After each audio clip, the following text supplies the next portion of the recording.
महाराज जी, मेरा यही अगला सवाल है जी। अनिरुद्धाचार्य जी, अगर आप कुछ गलत नहीं कहते तो बार बार माफी क्यों मांगते? जहां जरूरत पड़ती है कि लोगों को समझ नहीं आई बात क्या है, कहने का उद्देश्य तो सही है, भाव सही है, पर कुछ लोग उस सही भाव को समझ नहीं पाते, वो गलत वे पे समझ लेते हैं। अब जैसे उदाहरण समझिए कि एक बार जब भगवान नारायण की नाभि से कमल हुआ, कमल में जब ब्रह्मा जी पैदा हुए तो ब्रह्मा जी ने सोचा कि भाई मैं पैदा कहाँ से हुआ, तो वो कमल की नाली के नीचे उस नाल के नीचे नीचे चले गए। हजारों साल भटकते रहे, कोई समाधान मिला नहीं, तो वापस आए और ब्रह्मा जी ने कहा कि हे प्रभु, जिसने मुझे बनाया है कृपया वो मुझे दर्शन दे, क्योंकि मैं नहीं जान रहा हूं कि मुझे किसने बनाया। तब भगवान नारायण ने आकाशवाणी की कि तप तप तप तप करो। तो ब्रह्मा जी ने सुना कि तप करो, तो उन्होंने सोचा कि तपस्या करने का बोल रहे हैं।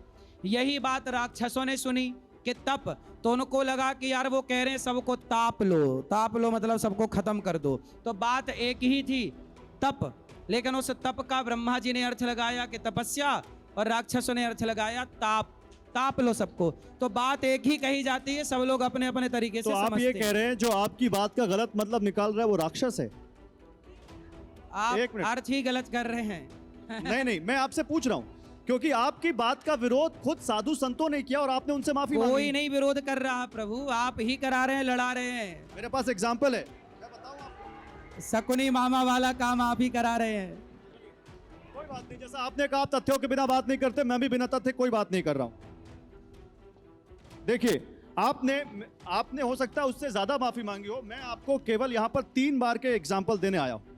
आपने अक्टूबर 2024 में बिग बॉस में शामिल होने के बाद एक स्पष्टीकरण दिया और सनातनी अनुयायियों से माफी मांगी कि नहीं मांगी? हाँ या ना में जवाब ये बताइए। हाँ या ना में? गुरुजी, अभी मैं मेरे पास कहीं भी जाऊं, आप कौन होते हैं मेरे कहीं भी जाने पर सवाल करने वाले? मैं कोई नहीं होता। आपने माफी मांगी कि नहीं मांगी? अक्टूबर 2024 में माफी मांगी, वो कहीं भी रिकॉर्ड है। जाऊं उसमें भी आपको दिक्कत फिर है। सितंबर 2024 में गुरुजी आपने शिव कृष्ण संबंध पर एक विवादित टिप्पणी की और उसके बाद मथुरा के वृंदावन के साधु संत नाराज हुए, आपके खिलाफ केस करने की बात हुई। फिर आपने धार्मिक समुदाय को अपमानित करने पर सार्वजनिक माफी मांगी कि नहीं मांगी? जो मेरी बात नहीं सुनते, पूरी आधी अधूरी बात, देखो कुछ लोग समाज में होते हैं जो केवल झगड़ा करने बैठे हैं, तो जो झगड़ा करने बैठा उनसे क्या मुंह लगे बताइए, आप क्या करें, उनसे क्या कहें? आप इतना फुर्सत तो हमारे पास है नहीं कि हम सबसे लड़ते फिरें, इसलिए खत्म करो बात। तो ऐसी बात कहनी क्यों जिससे माफी मांगनी पड़े? सही कही जाती है सारी बातें, तो लोग सही नहीं बात पे समझते, फिर इसमें माफी? लोगों की गलती है, मेरी गलती नहीं है। अभी तो आप माफी नहीं मांग रहे सही बात पे, तो उस समय सही बात पे माफी क्यों तो मांगी? नहीं मांग रहे हैं क्योंकि बात सही है। तो उस समय क्यों मांगी? समझो, इतना टाइम नहीं होता ना लड़ने झगड़ने का, चलिए, लड़ते ही रहे। एक और माफी मांग रही आपने जुलाई 2025 में 25 साल की लड़कियों पर जो अभद्र टिप्पणी की, जिस पर अभी हम बात कर रहे हैं, उस पर भी आपका एक वीडियो आया। आपने कहा कि आधी अधूरी बात लोगों ने सुनी, पूरी बात नहीं सुनी, लेकिन अगर किसी का दिल दुखा तो मैं माफी मांगता हूं। और इस वीडियो में आपने 2 बार माफी मांगी है, आधी एक अधूरी बार बात बीच में और सुनोगे एक तो बार क्या अंत करें? में, तो माफी तो वहां भी मांगी आपने। तो आधी बात आप मीडिया वाले सुनवाओगे तो गलत तो हो जाएगा ना मैसेज। गुरुजी, मतलब आप मान रहे हैं कि सही बात करने पर आपको लोगों ने घेर लिया? भाई देखिए, जिसे अनिरुद्धाचार्य का विरोध करना है तो विरोध तो यहाँ सेवा चल रही है, इसको देख के भी लोग जल रहे हैं कि तुम क्यों कर रहे हो। फिर जिसे आप बताइए, आपका पड़ोसी तरक्की कर जाए तो आपके पड़ोसी को देख के मोहल्ले के लोग जलते हैं, तो क्या वो माफी मांगे कि भाई हम तरक्की कर गए हैं? अब कुछ लोगों को जलना है तो क्या हर बात की मैं माफी मांगता रहूं कि भैया तुम जल रहे हो इसके लिए माफ करो, मत जलो? इस विवाद को, मैं इस सवाल को यहीं पे खत्म करता हूं, एक सवाल पूछकर। इस स्थिति में अगर कोई, आप कथावाचक हैं, आप समाज को राह दिखा रहे हैं, आप हमारे इन सभी अनुयायियों को बता दीजिए कि जब ये सत्य का साथ दें और जब इनके ऊपर सवाल उठ जाए तो क्या इनको माफी मांग लेनी चाहिए? यदि आप गलत हैं, यदि मैं गलत हूं, जहां मेरे से गलती हुई वहां मैं सहर्ष अपनी गलती स्वीकार करता हूं, उसमें क्या है? जहां गलत हूं वो मानूंगा, जहां गलत नहीं हूं वहां क्यों मानूं? तो आपने इसमें तो 2 बार जो माना वो गलती हुई आपसे। जहां गलत थी, जहां गलती करो तो गलती को स्वीकार कर लो, जहां गलती हो, जहां गलती ना हो उसे स्वीकार करने की भी जरूरत नहीं अब अभी करते हैं स्वीकार है? अभी स्वीकार करते हैं? अभी गलती है ही नहीं, चलिए ठीक, इसलिए स्वीकार अभी नहीं। ठीक है। अब एक बाइट सुनाइए जरा यहाँ पर, गुरुजी की एक और बयान सुनवाइए। गुरुजी ने इस देश में चाहे अभी की सरकार हो चाहे पहले की सरकारें हो, सभी ने मैम, आप सभी लोग लड़कियों के उत्थान के लिए, उनके पढ़ने लिखने के लिए, उनके विकास के लिए बहुत काम कर रहे हैं। हम सभी कर रहे हैं, सरकारें भी कर रही हैं। लेकिन देखिए गुरुजी ने कैसे लड़कियों को ही लड़कियों का दुश्मन बता दिया, और क्या कहा सुनिए। लड़कियां कहती हैं कि हमारे माँ बाप बड़ा भेदभाव करते हैं। आज की समाज लड़कियों के साथ बड़ा भेद करता है, कोई भेद नहीं करता। आप लोगों ने खुद ये जो समाज आपके संग भेद करता है उसके कहीं ना कहीं जिम्मेदार आप खुद हैं। अब ये क्या है हाँ। गुरुजी? अच्छा ये बताइए, पहले ये बताइए, सच बताइए कि नारी का दुश्मन स्त्री का दुश्मन पुरुष रहा है कि स्त्री की दुश्मन स्त्री ही रही है? ये तो आप जेंडरिफिकेशन कर रहे हैं, कोई भी हो सकता है। सुनिए, अधिक मात्रा जहां बोली जाए ना वहां अधिक मात्रा में लिया जाता है। अधिक मात्रा में सास की दुश्मन उसकी बहू या बहू की दुश्मन उसकी सास, देवरानी की दुश्मन उसकी जेठानी, जेठानी की दुश्मन उसकी देवरानी। अधिकांश पुरुषों से नारियां कम प्रताड़ित हैं, पुरुषों से नारियां कम प्रताड़ित हैं। नारियां, अरे स्त्री का घर स्त्री ही तो बिगाड़ती है। चलिए अब इन स्त्रियों से ही पूछ लेते हैं। बताइए मीनाक्षी, क्या कहना है आपका इस पर? मैं इस बात को समर्थन नहीं देती हूँ, क्योंकि यदि आप इस आपके मंच से पति को कोई पराई औरत देखने लग जाए तो वो आपके घर ही को तो बिगाड़ रही है, यही तो कह रहे हैं। गुरुजी, तो क्या आप चाहती हो?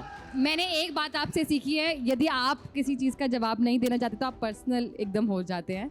मैं आपसे एक बात कहना चाहती हूँ, पर्सनल नहीं होता, मैं एग्जांपल पर्सनल देके समझा देता हूँ। इस बात से मैं इसलिए सहमत नहीं हूँ, आप बात सुनिए, इस बात से मैं इसलिए सहमत नहीं हूँ क्योंकि आप इस मंच पर, इस गद्दी पर बैठकर आप लोगों से ये बात कन्वे कर रहे हैं, आप लोगों को ये बात पहुंचा रहे हैं, तो इस समाज में, परिवार व्यवस्था में ये बात फैलेगी कि हाँ ऐसा होना चाहिए। इन हमारी बेटियों ने, हमारी बहुओं ने अपने लिए परेशानियां खुद इकट्ठी करी हैं, कैसे स्वामी जी बता रहे हैं, तो हमें इनके लिए कोई ना कोई रोकथाम करनी चाहिए। वो सीख रही हैं आपसे, जो आप कह रहे हैं वो सीख रही हैं और वो अपने परिवार में उसको अप्लाई करेंगी। तो आप जो महिलाओं के लिए बोल रहे हैं, महिलाएं उसको सुन रही हैं और फिर उसको अपने घर में अप्लाई करेंगे, तो मुझे नहीं लगता ये आपकी वाकया ठीक है। सुनिए बेटा, सुनो, अनुरुद्धाचार्य जी, एक मिनट, मैंने क्या प्रश्न का उत्तर दिया? आप बोलिए। आज गौरी गोपाल में अधिक माताएं ऐसी हैं जिनको उनकी बेटियां छोड़ने आती हैं।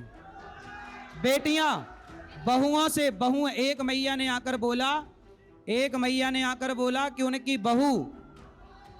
बहू उन्हें ना रोटी देती ना भोजन देती, और मैया जब अपना भोजन बनाती तो उनकी बहू आकर टॉयलेट का गंदा पानी वो बहू सास के बर्तन में डाल के चली जाती। ये ऑन रिकॉर्ड यहाँ एक माँ ने बोला। नहीं होगा, ये होगा। महाराज जी, मैं आपसे एक सवाल पूछता हूँ, गौरी गोपाल आश्रम में कितनी महिलाएं? लगभग 300। इन 300 महिलाओं में कितनी महिलाएं ऐसी हैं जिनको उनकी बेटियों ने यहाँ के छोड़ा है? बेटों ने तो छोड़ा, ऐसी भी माताएं हैं, पर अधिक माताएं ऐसी हैं जिनको बेटियों ने और बहुओं की प्रताड़ना के कारण आना पड़ा। बहुओं, महाराज जी मैं इसलिए पूछ रहा हूँ इसलिए कुछ बहुएं गलत हैं, कुछ सास गलत हैं, कुछ स्त्रियां, कुछ पुरुष, सब जगह बेटा भी गलत है। तो लेकिन जो रेशो है ना, वो आप देख लीजिएगा कि आप स्त्री हैं। अब स्त्रियों में आद्य शंकराचार्य जी ने कहा है नारी नरक का द्वार है। ये मैंने, पहले सुनिए, पूरी बात सुनिए, पहले पूरी बात। इसको आधा अधूरा सुनेंगे गलत लगेगी, आधा सुनेंगे बिल्कुल गलत। आद्य शंकराचार्य जी कह रहे हैं कि आप पति पत्नी खुश हैं, लेकिन आपके खुशी में यदि कोई पराई स्त्री आ गई तो बताइए पुरुष के लिए पराई नारी नरक का द्वार है या नहीं? फिर आप यदि पूरी बात नहीं सुनेंगे तो शंकराचार्य जी की बात गलत लग जाएगी। इसलिए कहता हूं संतों की बात समझने के लिए सत्संग की जरूरत है। नहीं, उसी प्रकार से तो पुरुष भी नरक का द्वार हुआ ना? बिल्कुल है। नहीं, पर आपकी टिप्पणियां अधिकतम स्त्रियों पर रहती है, अधिकतम महिलाओं पर रहती है, ये विरोध है। सुनिए, जब स्त्री गलत होगी तो पुरुष भी गलत होगा, इसमें कहने की क्या बात है? भाई अकेले स्त्री कैसे गलत हो जाएगी? भाई अकेले कोई स्त्री कैसे गलत होगी? या अकेला कोई पुरुष कैसे गलत होगा? होगा तो दोनों ही गलत होगा। तो एक को बोल दिया तो दोनों के लिए है वो। महाराज जी मैं आपको कुछ इस पर एक क्लैरिटी देना चाहता हूँ, फैक्ट देना चाहता हूँ। महाराज जी ने कहा कि शंकराचार्य ने कहा है कि नारी नरक का द्वार है, लेकिन शंकराचार्य के प्रमाणिक भाष्यों जैसे ब्रह्मसूत्र, उपनिषद, गीता भाष्य, इसमें कोई ऐसा कथन नहीं मिलता। ये मैं आपको बताता हूं। आदि शंकराचार्य ने अपनी कई रचनाओं में नारी का प्रयोग वैराग्य और माया के प्रतीक के रूप में किया है, जैसे भज गोविंदम में जहां नारी स्तनभर नाभि देशभम जैसी पंक्तियां संसार की आसक्ति और मोह के प्रति चेतावनी देती है, न कि स्त्री द्वेष के। और संभावना यह है कि या तो बाद के किसी अनुयायी धर्म शास्त्रकार या लोक परंपरा के कथन को शंकराचार्य के नाम से जोड़ दिया गया। तो यहीं पे ये फैक्ट चेक हो जाता है कि शंकराचार्य ने इस बात को नहीं कहा जो आप ऐसा शंकराचार्य कहा के है नाम से भाई, बता अब रहे आप मान हैं। ही तो नहीं महाराज रहे। जी फिर ये आप मान रहे हैं कि हाँ। बिना तथ्यों की जांच के आप कुछ भी बोल रहे हैं यहाँ कुछ पे? भी नहीं बोल रहे हैं, आपको प्रमाण दे देंगे इस बात का। क्या मतलब प्रमाण आप है? झूठा साबित करने पे लगे हुए हैं भाई। जो गलत है उसे मानिए। हमारे पर मनुस्मृति नारी, में सुनिए, पर नारी पैनी छुरी तीन तरफ से खाए, धन हरे यौवन हरे घोर नरक ले जाए, ये संतों की वाणियां हैं।